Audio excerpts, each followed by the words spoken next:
Assalamualaikum warahmatullahi wabarakatuh.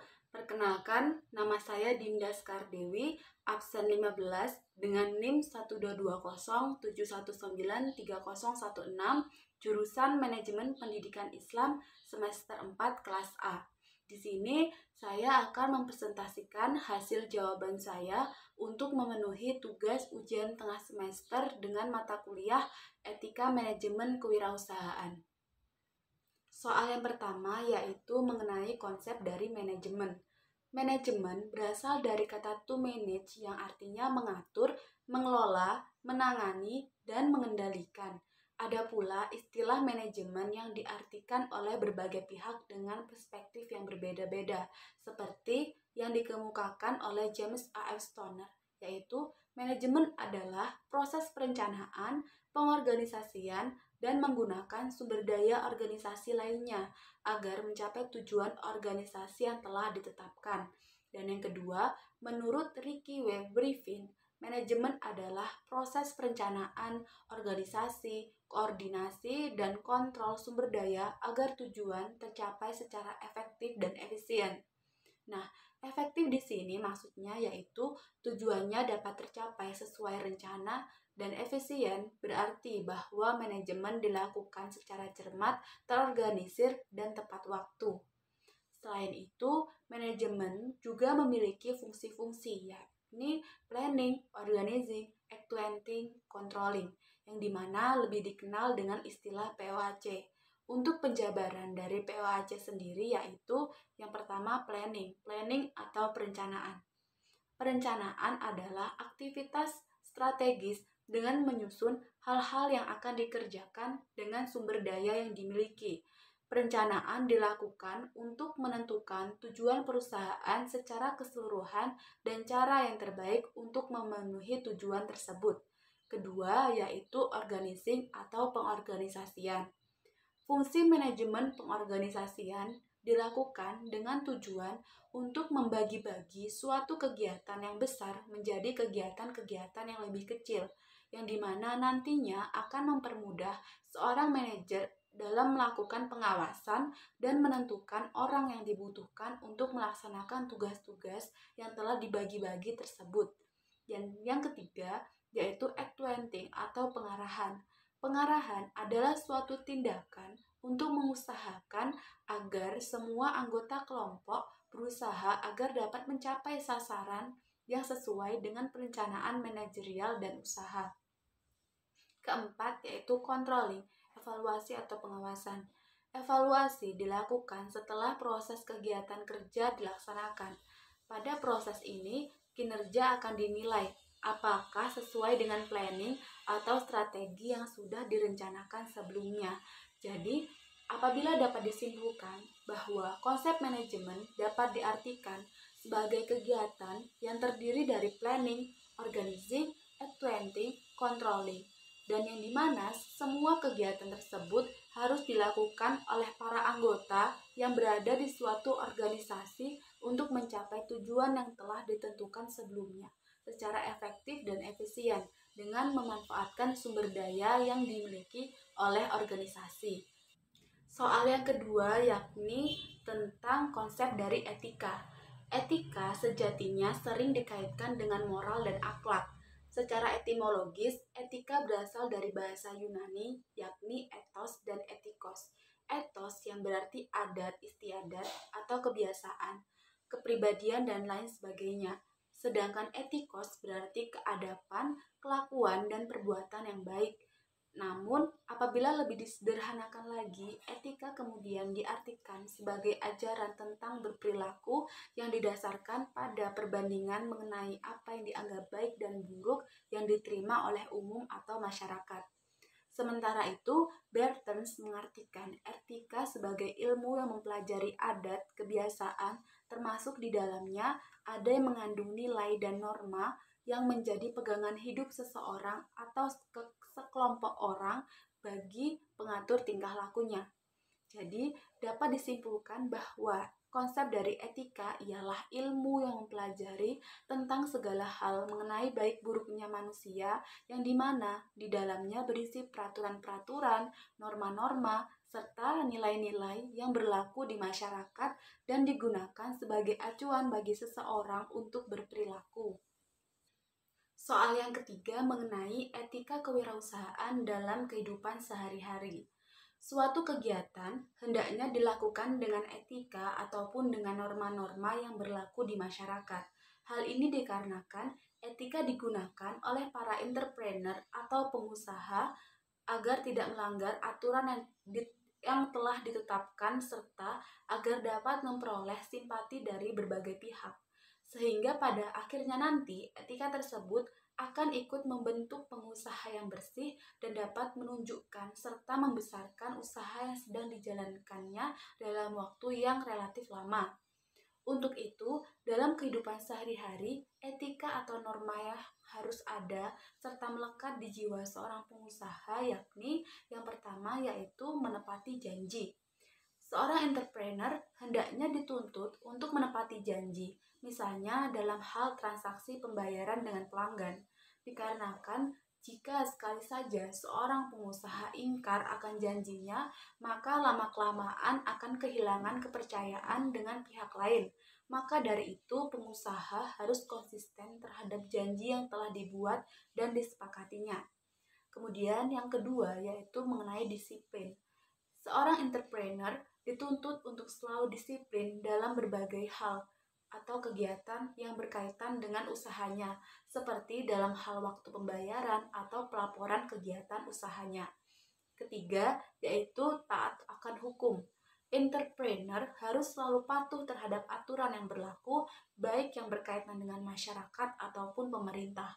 Jika seorang pengusaha kedapatan melanggar aturan hukum yang berlaku, maka nantinya hal tersebut akan berakibat fatal di kemudian hari, bahkan dapat menjadikan beban moral bagi seorang pengusaha apabila tidak cepat-cepat diselesaikan. Yang keempat yaitu bertanggung jawab. Dalam kehidupan sehari-hari, seorang wirausaha hendaknya harus bertanggung jawab terhadap segala kegiatan yang dilakukan dalam bidang usahanya. Tanggung jawab tidak hanya sebatas kewajiban saja, namun juga kepada seluruh pegawai maupun pemerintah. Yang kelima, yaitu kejujuran. Dalam berbicara maupun bertindak, seorang pengusaha harus bersikap jujur, yang dimana apabila kita menerapkan kejujuran pada usaha kita, niscaya akan banyak pihak yang percaya terhadap apa yang kita lakukan. Yang keenam, yaitu komitmen dan saling menghormati. Entrepreneur harus komitmen terhadap apa yang mereka jalankan serta juga harus dapat menghargai komitmen dari pihak lain. Apabila seorang pengusaha menjunjung tinggi komitmen terhadap apa yang telah ia ucapkan atau disepakati, maka akan dihargai oleh berbagai pihak. Yang ketujuh, yaitu suka membantu. Apabila ada pihak lain yang membutuhkan bantuan, maka sikap ringan tangan dari seorang pengusaha harus ditunjukkan kepada masyarakat dalam berbagai cara. Dikarenakan jika seorang pengusaha terkesan pelit, maka akan dimusuhi oleh banyak orang. Yang kedelapan yaitu mengejar prestasi. Entrepreneur yang sukses harus selalu berusaha mengejar prestasi setinggi mungkin, yang dimana tujuannya agar usaha yang telah dibangun dapat terus bertahan dari waktu ke waktu. Di samping itu, seorang entrepreneur juga harus tahan mental serta tidak mudah putus asa di berbagai kondisi yang dihadapinya. Yang kesembilan, tidak mudah emosi. Menjaga emosi penting bagi seorang pengusaha, dikarenakan akan sangat sering untuk bersinggungan dengan orang yang memiliki karakter yang berbeda-beda, sehingga jika tidak mampu untuk menahan emosi, maka akan menimbulkan kerugian pada usaha yang akan dikembangkan. Soal yang keempat mengenai konsep kewirausahaan dan tujuan kewirausahaan dalam Islam. Konsep kewirausahaan dalam pandangan Islam merupakan aspek kehidupan yang dikelompokkan ke dalam masalah muamalah, yakni masalah yang berkenaan dengan hubungan yang bersifat horizontal antar manusia, dan nantinya akan dipertanggungjawabkan kelak di akhirat. Sehingga Kewirausahaan dalam pandangan Islam memiliki pengertian yakni sebagai semangat, sikap, perilaku, dan kemampuan seseorang dalam menangani berbagai usaha dan berbagai kegiatan dalam upaya mencari, menciptakan peluang usaha dan lain sebagainya berdasarkan ridha Allah Subhanahu wa taala. Kemudian juga apabila kita kulik lebih dalam lagi, sejatinya konsep kewirausahaan sudah diajarkan sejak zaman Nabi Muhammad SAW, yang dimana awalnya dimulai dari bisnis kecil-kecilan pada usia 12 tahun dengan cara membeli barang di pasar, kemudian menjualnya kepada orang lain untuk mendapatkan keuntungan. Untuk itu, konsep berwirausaha yang diterapkan oleh Nabi Muhammad SAW dalam berdagang apabila dijabarkan, yakni yang pertama yaitu menggunakan konsep sidik, yaitu jujur. Nabi Muhammad SAW mengajarkan bahwasanya dalam melakukan kegiatan berwirausaha atau bertransaksi haruslah dilakukan secara jujur, adil, dan jangan sampai membuat konsumen kecewa. Yang kedua, amanah atau dapat dipercaya. Memiliki sifat amanah akan membentuk kredibilitas yang tinggi dan sikap penuh tanggung jawab pada diri setiap seorang muslim. Maka dari itu, sifat amanah memiliki peranan yang fundamental dalam berwirausaha, dikarenakan tanpa kredibilitas dan tanggung jawab, maka kehidupan kewirausahaan tersebut akan hancur. Yang ketiga, tablik atau komunikatif. Tablik merupakan kemampuan untuk menyampaikan kemampuan berkomunikasi yang efektif. Oleh karena itu, wirausaha yang efektif haruslah memiliki kemampuan tersebut. Keempat, yaitu fatonah atau cerdas. Sifat fatonah adalah bahwa semua kegiatan dalam suatu perusahaan harus dilakukan secara cerdas atau serta memanfaatkan potensi dan akal pikiran untuk mencapai tujuan. Hal ini dikarenakan memiliki sifat jujur, benar, dan bertanggung jawab saja tidak akan cukup dalam mengelola bisnis secara profesional. Untuk itu, para pelaku wirausaha harus memiliki sifat fatonah agar usaha dapat berjalan secara efektif dan efisien. Kemudian, untuk tujuan kewirausahaan dalam Islam sejatinya adalah salah satu cara kita agar bisa beribadah kepada Allah Subhanahu wa taala. Dikarenakan apapun yang kita lakukan haruslah memiliki niat untuk beribadah agar mendapatkan keberkahan. Dikarenakan dengan berdagang atau berwirausaha dengan niat, maka akan mempermudah jalan kita untuk mendapatkan rezeki. Soal yang kelima mengenai sifat-sifat dan karakter wirausaha sukses. Sifat-sifat yang harus dimiliki seorang wirausaha yang sukses apabila dijabarkan lebih lanjut yakni 1. Selalu perspektif. Selalu perspektif akan mencerminkan bahwa seorang entrepreneur harus selalu berpikir dan berusaha serta mampu untuk memanfaatkan peluang-peluang dengan penuh perhitungan untuk meraih masa depannya secara optimis. Yang kedua, berkomitmen dalam pekerjaan. Setiap pengusaha hendaknya komit dalam mengelola usaha yang dilakukan dengan cara bersungguh-sungguh, serta memberikan curahan sepenuhnya. Oleh sebab itu, seorang pengusaha atau entrepreneur tidak akan membiarkan usahanya berjalan di tempat, tetapi selalu berpikir dan berusaha agar usahanya dapat berkembang dan mempunyai keunggulan kompetisi yang lainnya. Yang ketiga, berani mengambil resiko. Dalam berwirausaha penuh dengan tantangan dan resiko seperti persaingan, harga turun naik, barang tidak laku, dan lain sebagainya. Namun, kesemua tantangan ini haruslah dihadapi dengan penuh perhitungan agar bisnis yang dikerjakan dapat berjalan sesuai dengan keinginan atau tujuan yang telah ditetapkan sebelumnya. Keempat, memiliki jiwa kepemimpinan. Sifat ini yakni sifat kepemimpinan sudah banyak dipelajari dan dilatih. Ini tergantung kepada masing-masing individu dalam menyesuaikan diri dengan organisasi yang ia pimpin. Pemimpin yang baik harus mampu menerima kritik dari bawahan. Kelima, yakni selalu mencari peluang. Seorang wirausaha yang memiliki jiwa kewirausahaan akan memberikan tanggapan positif terhadap peluang yang ada dalam kaitannya mendapatkan keuntungan untuk usahanya atau memberikan pelayanan yang lebih baik kepada masyarakat. Keenam, memiliki etos kerja dan tanggung jawab. Etos kerja akan membentuk suatu produktivitas, sedangkan tanggung jawab akan menumbuhkan wirausaha yang adil dan bertanggung jawab terhadap semua pemangku kepentingan atau stakeholder yang berhubungan dengan usaha dan hasil usahanya. Ketujuh, memiliki keberanian dan daya kreasi. Seorang wirausaha harus memiliki keberanian dan memiliki daya kreasi atau tidak takut untuk bermimpi dan merencanakan, dikarenakan segala ketakutannya nanti akan sia-sia, sehingga dalam bermimpi dan berencana hal-hal tersebut haruslah dihilangkan. Selanjutnya, untuk karakteristik wirausaha yang sukses dapat dijabarkan dengan menerapkan konsep 10D yang digagas oleh William B. Graff, yakni 1. Konsep DREAM. Sebagai calon pengusaha, hendaknya kita harus mempunyai mimpi yang dapat dituangkan ke dalam visi dan misi yang jelas terhadap masa depan bisnis yang nantinya akan dijalani, agar nantinya bisnis yang dijalankan akan maju, berkembang, serta dapat memberikan manfaat bagi orang lain. Kedua, konsep decisiveness. Untuk menjadi seorang pengusaha yang sukses, maka kita harus mampu untuk mengambil suatu keputusan dengan cepat di keadaan yang terdesak. Namun, keputusan yang diambil haruslah akurat dan penuh perhitungan. Ketiga, konsep DOERS.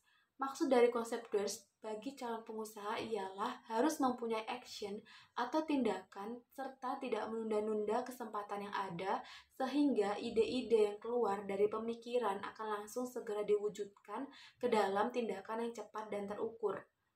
Keempat, konsep determination. Sebagai calon pengusaha diharuskan untuk memiliki tekad yang kuat, sehingga haruslah menjalani usahanya dengan penuh perhatian dan rasa tanggung jawab yang tinggi, dan tidak mudah menyerah meski banyak rintangan yang akan dihadapi nantinya. Kelima, konsep dedication. Konsep ini mengharuskan pengusaha untuk memusatkan perhatian sepenuhnya terhadap bisnis yang sedang dijalaninya tersebut, sehingga jiwa dan raga harus fokus terhadap semua pekerjaan yang ada dalam usaha tersebut. Keenam, konsep devotion. Agar bisa menjadi wirausaha yang sukses, sudah sepantasnya untuk mencintai bisnis yang sedang dijalani saat ini. Untuk itu, awalnya yakni harus bisa menganalisis atau mengenali seluk-beluk usahanya tersebut, serta harus mampu mengenal produk yang akan dihasilkan nantinya, serta tahu betul mengenali kondisi pasar dari waktu ke waktu. Ketujuh, konsep details. Seorang calon pengusaha sudah sepantasnya untuk mengetahui apa yang menjadi faktor penghambat bagi kemajuan usahanya tersebut. Kemudian, faktor tersebut harus segera diatasi. Kedelapan, konsep destiny. Sebagai calon pengusaha yang pantang baginya untuk bergantung kepada orang lain, maka dari itu harus memiliki rasa keyakinan dan percaya diri yang kuat, serta harus menentukan sendiri akan dibawa kemana usahanya tersebut nantinya. Kesembilan, konsep dollars. Untuk menjadi calon pengusaha yang sukses, harus mengetahui bagaimana kelangsungan hidup bisnis yang sedang dijalaninya, bukan hanya mengejar keuntungan yang bisa membuatnya kaya saja. Kesepuluh, yaitu konsep distribut. Sebagai calon pengusaha yang sukses, harus bisa menyalurkan ilmu dan pengalaman yang dimilikinya kepada orang lain agar orang lain juga bisa menjadi sukses. Dikarenakan menjadi pengusaha yang sukses tidak hanya dilihat dari seberapa besar usahanya agar bisa berkembang, namun seorang pengusaha harus dapat berbagi ilmu yang dimilikinya kepada orang lain, sehingga orang lain pun dapat mencontoh serta mempraktekkan hal-hal positif tersebut. Soal keenam mengenai etika menemukan peluang-peluang usaha. Etika merupakan pedoman moral dalam kehidupan manusia yang akan membimbing manusia untuk menemukan mana yang baik dan mana yang buruk, serta mana yang boleh dan mana yang tidak boleh. Oleh karena itu, dalam berwirausaha, etika perlu ditegakkan. Jika dalam berbisnis, orang wirausaha tidak lagi memperhatikan etika, maka suatu saat usaha yang didirikan cepat atau lambat pasti akan menuju kepada kehancuran. Sehingga dalam beretika, seorang wirausaha perlu adanya ketentuan-ketentuan yang mengaturnya, yaitu 1. Sikap serta perilaku seorang pengusaha harus mengikuti aturan atau norma yang berlaku di masyarakat, yang dimana biasanya di setiap daerah memiliki aturan atau norma yang berbeda-beda. Untuk itu, pengusaha harus bisa menyesuaikannya. Kedua, cara berpakaian seorang pengusaha hendaknya rapi, sopan sesuai dengan tempat dan waktu yang berlaku. Tiga, cara bicara seorang pengusaha haruslah sopan, penuh tata krama, dan tidak menyinggung perasaan orang lain, dikarenakan hal tersebut akan menjadi ujung tombak dalam mempromosikan usahanya.